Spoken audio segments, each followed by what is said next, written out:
Okay, let's talk about that absolute pinnacle of elegance in flooring. Hmm. Marble.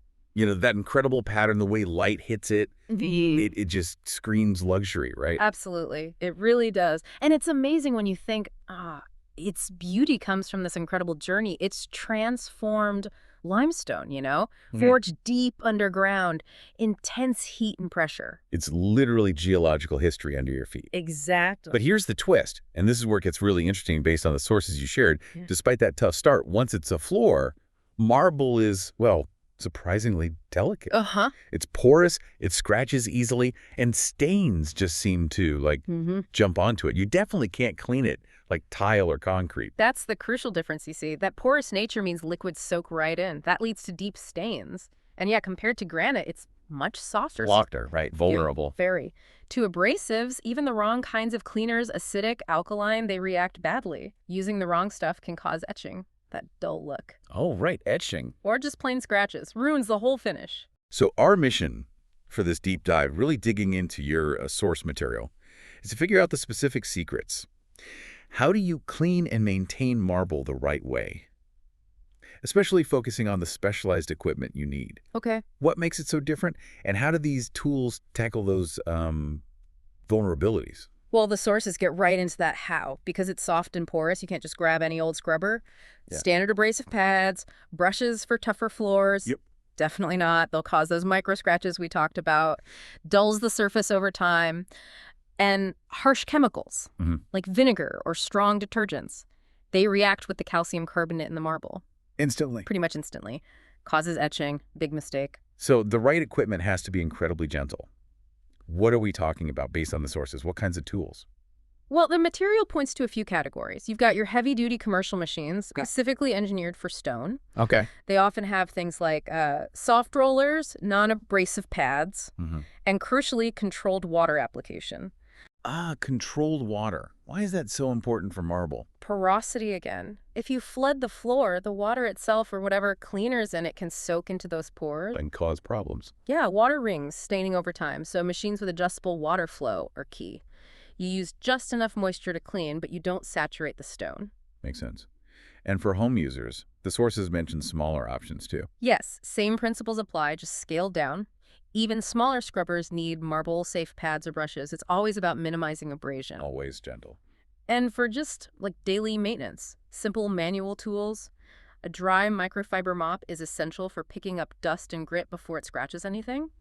The material even highlights specific machines, like the Karcher FC7 for its soft rollers. So it's a combo. The right gentle tool plus the right pH-neutral cleaner. What about the actual cleaning process? How often does the material suggest using this equipment? It really depends on the traffic. High traffic areas, the sources suggest a gentle machine or scrubber maybe every 2-3 days. Lower traffic areas, maybe once a week is enough, but always supplement with daily dry dusting or sweeping. Get that abrasive stuff off the floor. Right, prevention. And cleaning is different from polishing, which brings back the shine. How do the sources differentiate the equipment there? Exactly. Cleaning is about removing surface dirt. Gentle agitation, right cleaner. Polishing, according to the sources, that uses different pads, often specialized machines. It mechanically buffs the surface to boost reflectivity. Restoring the gleam, not just removing grime. Precisely. And tackling specific problems like stains with this equipment. What did the sources say? For minor stuff like oil or grease, they suggest using your gentle scrubber with a marble-specific degreaser. Spills like wine, coffee, blot immediately, then use the machine with a recommended cleaner. Quick action is key. Absolutely. The big caution is, don't use harsh scrubbing or high-speed buffers with the wrong pads trying to get a stain out. You'll likely cause etching or scratching instead. It really sounds like most mistakes boil down to treating marble like it's, well, something else entirely. That's it in a nutshell. Using standard cleaning gear not meant for stone, ignoring the pH of your cleaners, letting water just sit there. These are major no-nos highlighted in the material. And simple things help too. Definitely. Using furniture pads, putting mats at entryways, critical preventative steps. So we've got the right tools, technique, frequency. Right. But the sources really emphasize one crucial preventive step above almost all others, even with the best equipment. Yes. Sealing. Has to be sealing. Sealing. Why is that so vital? Because unsealed marble is just incredibly vulnerable. Those pores are wide open to stains. Sealing applies a protective barrier, makes the stone much less absorbent. The sources strongly recommend regular sealing. How often? Often every 6 to 12 months, depends on the sealant and traffic. Yeah. It's presented as a non-negotiable part of maintenance. It complements all the cleaning efforts. Okay. And if things do go wrong, say there's significant damage, deep etching, bad scratches, when do you need to call in a professional? The material indicates that for those deep issues, you usually need professional gear and expertise. Heavier polishing machines, specific compounds. They have the knowledge for deep cleaning and resealing that goes beyond standard maintenance. Right. And looking at the costs mentioned in the sources, professional cleaning might be, what, 50 cents to $2 per square foot, whereas buying a good marble-safe machine for home use, that's a significant upfront investment. It can be, yeah. Maybe $3,000, $6,000 potentially, but then your ongoing costs are lower. It really highlights that preserving marble is an investment, both the floor itself and the tools and practices you need.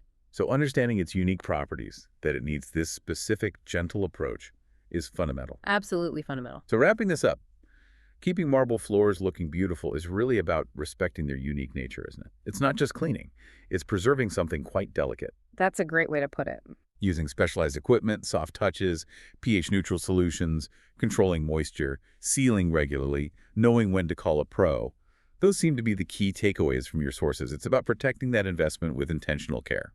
Right, and this raises sort of an interesting final thought for you, for the listener.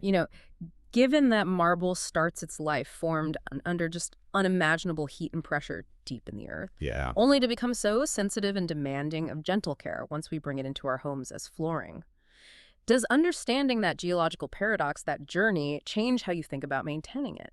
Is caring for marble maybe less of a chore and more like an act of preserving a piece of truly unique ancient geological art?